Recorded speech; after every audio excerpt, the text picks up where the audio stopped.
வணக்கம், நான் ராஜேஷ். இன்றைக்கி நான் எங்கே இருக்கேன் அப்படின்னா வால்பாறை ஹில்ஸில் இருக்கேன். பொதுவாக பார்த்தீங்கன்னா இந்த ஹில்ஸில் டிரைவிங் செய்யும் பொழுது பல வாகனங்களில் பிரேக் ஃபெயிலியர் ஆகி விபத்துகள் ஏற்பட்டதை நம்ம செய்திகளில் கேட்டிருப்போம். பர்டிகுலராக பார்த்தீங்கன்னா இந்த டவுன் ஹில் இறங்கும் பொழுது பிரேக் ஃபெயிலியர் ஆகி நிறைய இடங்களில் விபத்துகள் ஏற்பட்டிருக்கு. எப்படி இந்த பிரேக் ஃபெயிலியர் ஆகுது? சப்போஸ் பிரேக் ஃபெயிலியர் ஆச்சு அப்படின்னா நாம் எப்படி உடனடியாக அந்த வாகனத்தை நிறுத்துவது அப்படிங்கிறத ஒரு லைவ் டெமோவாக இன்றைக்கி நம்ம பார்க்க போகிறோம். பொதுவாக இந்த பிரேக் ஃபெயிலியர் ஆகிறதுக்கு முக்கிய காரணம் நம்மளுடைய டிரைவிங் ஸ்கில் சரியில்லாமல் தான். அதுக்கு முக்கியமான காரணம் பார்த்திங்க அப்படின்னா உங்களுக்கு நியூட்ரலில் போகிறது. அந்த மாதிரி பண்ணும் பொழுது வண்டியுடைய மொத்த எடையும் நீங்கள் ஒரு பிரேக் அடிக்கிறீங்கன்னா மொத்த எடையும் அந்த பிரேக்கில் போய் டெபாசிட் ஆகிறதுனால அது ரொம்ப ஹீட் ஆகி பிரேக் ஃபெயிலியர் ஆகிடும், பிரேக் பிடிக்காமல் போயிடும். அப்போது இந்த மாதிரி நீங்கள் செய்யக்கூடாது. ரெண்டாவது ஹை கியரில் இருக்கிறது, 4th கியர் 5th கியர் அந்த மாதிரி போகிறது. அது ஏறும் பொழுதும் சரி இறங்கும் பொழுதும் சரி ஃபஸ்ட்டு, செகண்டு, தேர்டு 3 கியரில் தான் பார்த்தீங்க அப்படின்னா நீங்கள் வாகனங்களை மேலே ஏறும் பொழுதும் போகணும், அந்த மாதிரி ஹில்ஸில் இறங்கும் பொழுதும் இந்த 3 கியர்கள் தான் பயன்படுத்தணும். 4th 5th போகும்பொழுதும் வண்டி கொஞ்சம் ஃப்ரீயாக இருக்கும்.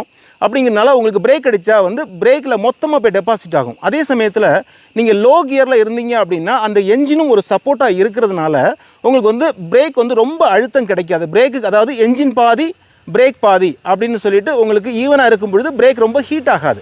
அது மட்டும் இல்லாமல் சிலர் பார்த்தீங்கன்னா கார்களில் அந்த பிரேக் பேடெலாம் ரொம்ப தேஞ்சு போயிருக்கும். இது தெரியாமல் ஹில்ஸில் எடுத்துகிட்டு வந்துடுவாங்க. அது டவுன் ஹில்லில் இறங்கும் பொழுது பிரேக் தேஞ்சு ஃபுல்லாக பிடிக்காமல் போயிடும். அப்படி போகும் பொழுது எப்படி காரை நிறுத்துவது? உடனடியாக பிரேக் பிடிக்கலை அப்படின்னு தெரிஞ்ச அடுத்த 5லிருந்து 10 வினாடிகள் ரொம்ப முக்கியமான உங்கள் வாழ்க்கையிலே முக்கியமான அந்த நொடிகள். அதில் உடனடியாக பதட்டப்படாமல் உள்ளே இருக்கிறவங்களுக்கு சொல்லவே கூடாது. ஃபஸ்ட்டு இப்போ உள்ள 5 பேர் பயணம் பண்ணுறீங்க அப்படின்னா யார்ட்டையுமே இந்த மாதிரி பிரேக் ஃபெயிலியர் ஆகிடுச்சு அப்படின்னு சொல்லக்கூடாது. அவங்க உங்களை மேலும் பதட்டப்படுத்தி விடுவார்கள். அதனால் அதை சொல்லவே கூடாது. உடனடியாக நீங்கள் ஆக்ஷனில் இறங்கணும். காரில் ஒரு பிரச்சனை இருக்குதுன்னு தெரிஞ்சிட்டாலே அது பிரேக் ஃபெயிலியர் ஆகுது, இதை வேறு எந்த ப்ராப்ளம் வருது, வண்டி நிறுத்தக்கூடிய சூழ்நிலை வந்துட்டாலே சாலையில் முதல்ல நம்ம கை எங்கே போகணும்? ஹசார்டு வார்னிங் லைட்டை ப்ரெஸ் பண்ணிடணும் ஃபஸ்ட்டு. அப்போது பின்னாடி வர்ற வாகனங்களுக்கு தெரியும் இந்த வண்டியில் ஏதோ ஒரு பிரச்சனை. ஸோ அவங்க உஷாராயிடுவாங்க. ஸோ ஃபஸ்ட்டு ஹசார்டு வார்னிங் லைட்டை அழுத்திட்டு அதுக்கப்புறம் என்ன செய்யணும் அப்படிங்கிறத ஒரு லைவ் டெமோவாக இன்றைக்கி பார்ப்போம். இப்போ நம்ம டிரைவிங் போகிறதுக்கு முன்னாடி சில முக்கியமான விஷயங்களை பற்றி சொல்கிறேன். அதாவது இந்த பிரேக் ஃபெயிலியர் ஆன உடனேயே சிலர் என்ன பண்ணிடுறாங்க, என்ஜினை ஆஃப் பண்ணிடுறாங்க பல வாகனங்களில். இந்த மாதிரி என்ஜினை ஆஃப் பண்ணவே கூடாது. அவங்க என்ன நினைக்கிறாங்க அப்படின்னா என்ஜினை ஆஃப் பண்ணிட்டா தான் வண்டி நின்றும்ல, அப்படி ஸ்டாப் ஆயிரும்ல அப்படிங்கிற மாதிரி ஒரு தவறான அபிப்பிராயம் வச்சுருக்காங்க. இது முற்றிலும் தவறானது. இந்த மாதிரி என்ஜினை ஆஃப் பண்ணிட்டீங்க அப்படின்னா எப்படி பவர் ஸ்டீரிங் வேலை செய்யும்? பவர் ஸ்டீரிங் வேலை செய்யாது இல்லையா? அப்போ நீங்கள் வண்டி எப்படி மூவ் பண்ணி சேஃபாக லெஃப்ட்டில் நிறுத்துவீங்க? அப்படிங்கிறதுனால என்ஜினை ஆஃப் பண்ணவே கூடாது. ரெண்டாவது பார்த்தீங்கன்னா இந்த என்ஜின் மற்றும் கியர் பாக்ஸ் என்பது ரொம்ப முக்கியமான ரோலாக இருக்குது இந்த பிரேக் ஃபெயிலியர் ஆச்சு அப்படின்னா. அதாவது பிரேக் ஃபெயிலியர் ஆகிட்டு அப்படின்னா வாகனத்தை நிறுத்துவதில் பெரும் பங்கு வகிப்பது என்ஜின் வித் கியர் பாக்ஸ் தான். அப்போ நீங்கள் ஆஃப் பண்ணிட்டீங்கன்னா எப்படி பண்ணுவீங்க? அப்படிங்கிறனால என்ஜினை ஆஃப் பண்ணவே கூடாது. இந்த பெடல் பிரேக் ஃபெயிலியர் ஆச்சுன்னா எக்ஸ்ட்ரா 2 விஷயங்கள் நமக்கு சப்போர்ட் இருக்குது. நம்ம காரில் 3 விதமான பிரேக்கள் இருக்குது அப்படிங்கிறத தெரிஞ்சு வச்சுக்கோங்க. முதல் பிரேக் பெடல் பிரேக். ரெண்டாவது பார்த்தீங்க அப்படின்னா என்ஜின் வித் கியர் பாக்ஸோடு இருக்கக்கூடிய ஒரு பிரேக். மூன்றாவது பார்த்தீங்கன்னா ஹேண்ட் பிரேக். அப்போ நமக்கு ஒரு பிரேக் தான் ஃபெயிலியர் ஆகிருக்கு இல்லையா? பெடல் பிரேக் ஃபெயிலியர் ஆகிருக்கு அப்படின்னா நமக்கு என்ஜின் இருக்குது, ஹேண்ட் பிரேக் இருக்குது. ஆனால் ஹேண்ட் பிரேக்கை உடனடியாக அப்ளை பண்ணக்கூடாது. நீங்கள் ஹேண்ட் பிரேக்கை போட்டிங்கன்னா வண்டி ட்ரிஃப்ட் ஆகும். இப்படி போயிட்டு இருக்கிற வண்டி அப்படி திரும்பும். அப்படிங்கிறனால அது இதை விட ஆபத்தானது, பின்னாடி வந்தவங்க இடிச்சிருவாங்க. அப்படிங்கிறனால அப்படியும் செய்யக்கூடாது. ஹேண்ட் பிரேக் என்பது கடைசியில் தான் அப்ளை பண்ணணும். அப்போது இந்த வண்டி எப்படி நிறுத்த போகிறோம் அப்படின்னா இது மேனுவல் கியர் கார். ஃபெயிலியர் ஆன உடனேயே நீங்கள் என்ஜின் சப்போர்ட்டோட பண்ண போகிறீங்க. தேட் மீன்ஸ் நீங்கள் கியரை டவுன் பண்ணி பண்ண போகிறீங்க. இப்போ உதாரணத்துக்கு இப்போ நம்ம ஹில்ஸை பொறுத்தவரை பார்த்தீங்கன்னா நம்ம ஃபஸ்ட்டு, செகண்டு, தேர்டு அதுக்கு மேலே போக வேண்டாம் அப்படின்னு சொல்கிறோம். 4th 5th பார்த்தீங்க அப்படின்னா வண்டி ரொம்ப ஃப்ரீயாக போயிட்டுருக்கும். அப்படிங்கிறனால 4th 5th அவ்வளோ ரெக்கமெண்ட் கிடையாது. நீங்கள் தேர்ட்லேயே போனீங்க அப்படின்னா ரொம்ப சேஃப். சப்போஸ் உங்களுக்கு பிரேக் ஃபெயிலியர் ஆனால் கூட கொஞ்சம் எளிமையாக நிறுத்த முடியும். சரி, நான் இன்னொரு விஷயத்த சொல்கிறேன். 4thலேயே நீங்கள் போயிட்டுருக்கதா சொல்கிறேன். 4th போயிட்டுருக்கீங்க. சப்போஸ் நீங்கள் ஒரு 60 km ஸ்பீடில் போயிட்டுருக்கீங்க, பிரேக் ஃபெயிலியர் ஆகிடுச்சு அப்படின்னா உடனடியாக நீங்கள் 4thலேருந்து செகண்ட் கியருக்கு வந்துட்டு கிளச்சிலேருந்து காலை எடுத்துடணும். எடுத்த உடனே வண்டி ஸ்லோவாக ஆரம்பிக்கும். என்ஜின் நல்லா ரைஸ் ஆகி வண்டியை ஸ்லோ பண்ண வச்சிரும். அதுக்கப்புறம் நல்லா ஸ்லோவான உடனடியாக ஃபஸ்ட்டு கியரை மாற்றி நல்லா ஸ்லோ ஆச்சுன்னு தெரிஞ்ச உடனடியாக ஹேண்ட் பிரேக் போட்டுறணும். இதை நம்ம லைவ் டெமோவாக பார்த்துடலாம்.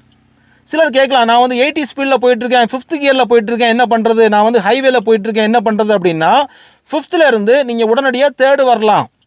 3rd வந்துட்டு கிளச்சில் கால் எடுக்கலாம், எடுத்துகிட்டு உடனடியாக 2nd வரலாம், உடனே கிளச்சில் கால் எடுக்கலாம். இதெல்லாம் ஃப்ராக்ஷன் ஆஃப் செகண்ட்ஸில் நீங்கள் பண்ணணும், உடனே டக்குன்னு பண்ணணும். அதை நான் செய்து காமிக்கிறேன். சிலர் கேட்கலாம், இந்த மாதிரி செய்தால் வந்து கியர் பாக்ஸ் டேமேஜ் ஆகிடாதா?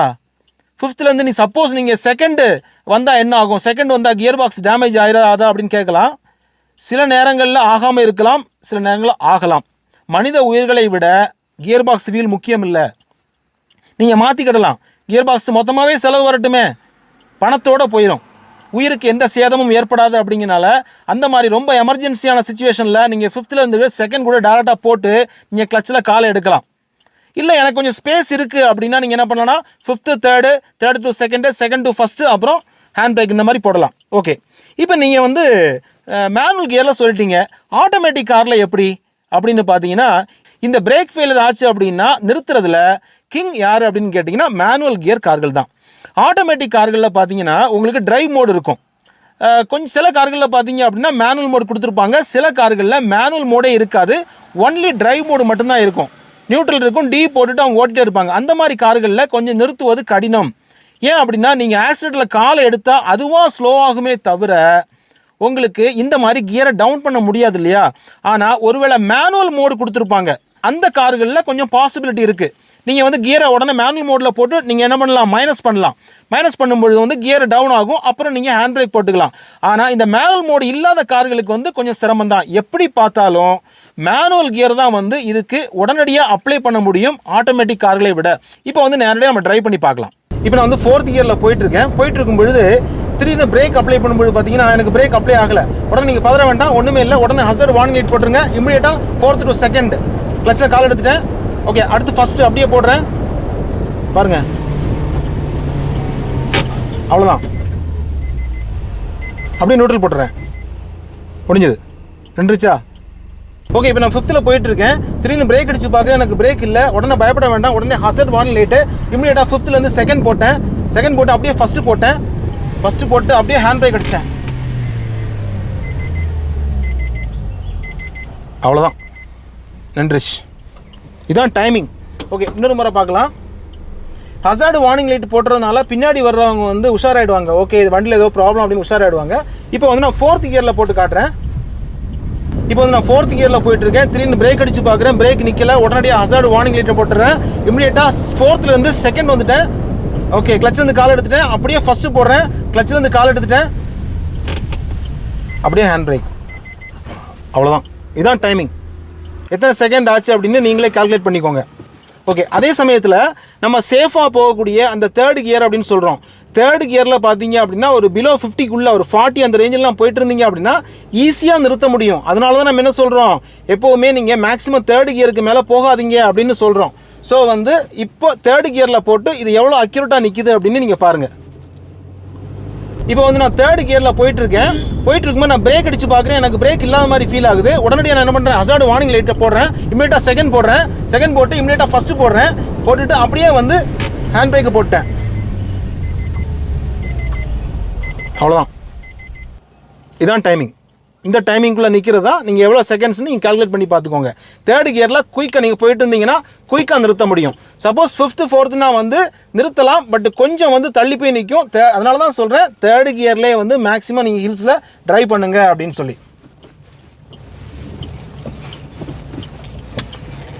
ஓகே, ஒரு முறை கூட உங்களுக்கு நான் 3rd கியரில் போட்டு காமிக்கிறேன். இப்போ நான் 3rd கியரில் போயிட்டுருக்கும்பொழுது நான் வந்து பிரேக் அடித்து பார்க்குறேன், பிரேக் பிடிக்கல. உடனடியாக வந்து ஹசார்டு வார்னிங் லைட் போட்டேன், இமீடியட்டாக 2nd கியர் போட்டேன். 2nd போட்டு கிளச்சில் காலை எடுத்துட்டேன், அப்படியே வந்து 1st கியர் போட்டுட்டு அப்படியே கிளச்சில் காலை எடுத்துட்டு அப்படியே என்ன பண்ணுறேன், ஹேண்ட் பிரேக்கும் போட்டுட்டேன், நின்றுச்சு. இவ்வளோதான் டைமிங். இப்படி நிறுத்திட்டு அதுக்கப்புறம் நீங்கள் என்ன பண்ணலாம், உடனடியாக வெளியே இறங்கி ரிஃப்ளெக்டட் ட்ரையாங்குலர் இருக்கு இல்லையா, அதை வந்து நீங்கள் பின்னாடி கொண்டு ஒரு 3 மீட்டர் தூரத்தில் பின்னாடி வச்சிடணும். பின்னாடி வச்சுட்டாதான் பின்னாடி வர்ற வாகனங்களுக்கு வந்து இப்படி ஒரு வண்டி நிற்கிறது தெரியும். அப்படிங்கிறனால இமீடியட்டாக நீங்கள் அடுத்த ஸ்டெப்பு வந்து அப்படி தான் மூவ் பண்ணணும். அதே மாதிரி ஹசார்டு வார்னிங் லைட் வந்து ஆனில் இருக்கணும்.